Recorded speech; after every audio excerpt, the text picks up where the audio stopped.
Hello everyone, Nikon is on the move again. A new rumored camera from Nikon is about to be announced. The Nikon Zf release is imminent, so watch this photo news brief to get the latest detail.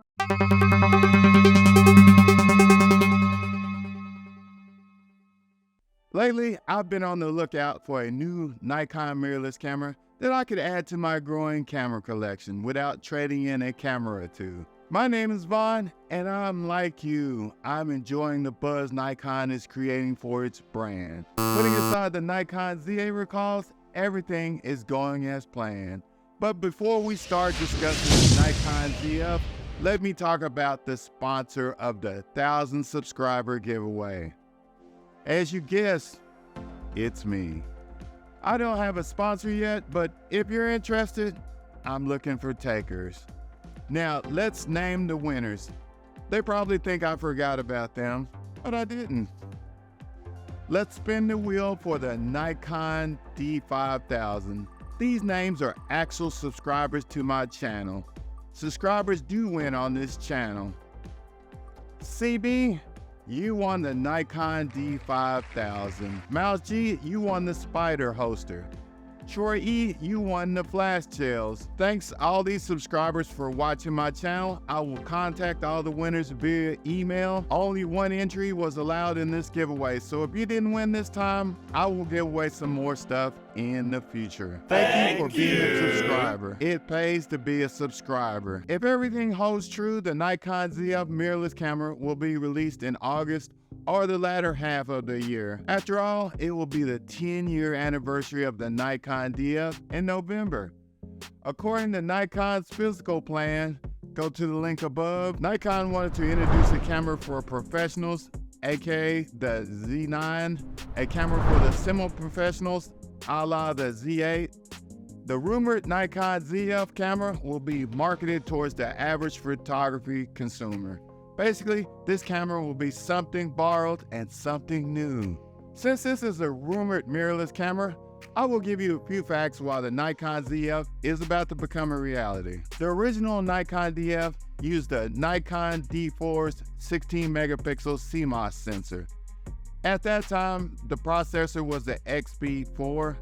If rumors hold true, the Nikon Zf will have the same 45 megapixel sensor as the flagship Nikon Z9. That's exciting, but it won't be stacked. Think of what Fujifilm did with the X-H2S and the X-H2. The processor is rumored to be the same as the Nikon Z7 II's dual processor configuration. Nikon's got to cut some corners somewhere. If you would like to view the head-to-head specs for the Nikon D4 and the Nikon DF, I will leave the link in the descriptions below. As you can see, the Nikon DF is basically a retro camera with no need for good ergonomics. Visualize a square block with a small grip and knobs on the top. This camera is about style points. Just like the Nikon ZFC, the knobs are for those that want a camera that will give them the look of an old-fashioned film camera.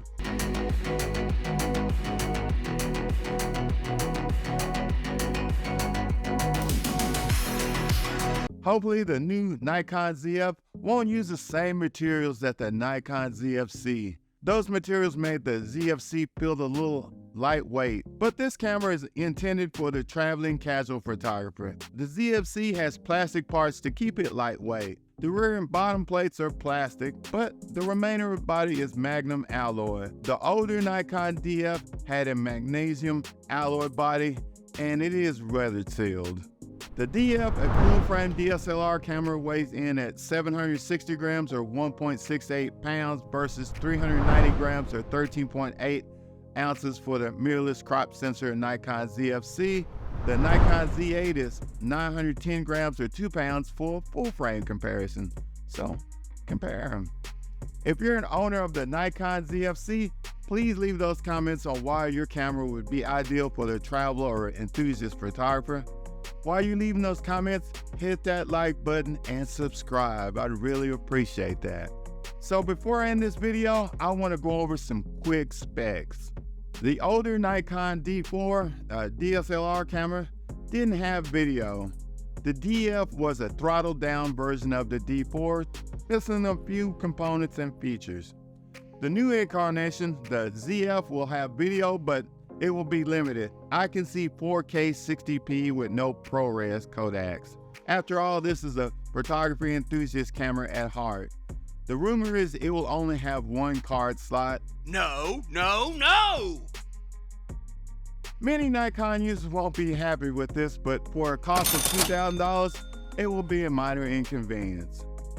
After all, this camera is not geared towards a professional or semi-professional photographer. If you're in the market for a fashionable camera that takes great photos and captures video, then this camera might be for you. So on your next trip, this will be a great camera to take because it'll most likely be lightweight and it'll be retro, so you'll get all the looks. I will see you again on the next photo news brief. Watch my other photo news briefs. Have a great day, and thank you for watching my channel.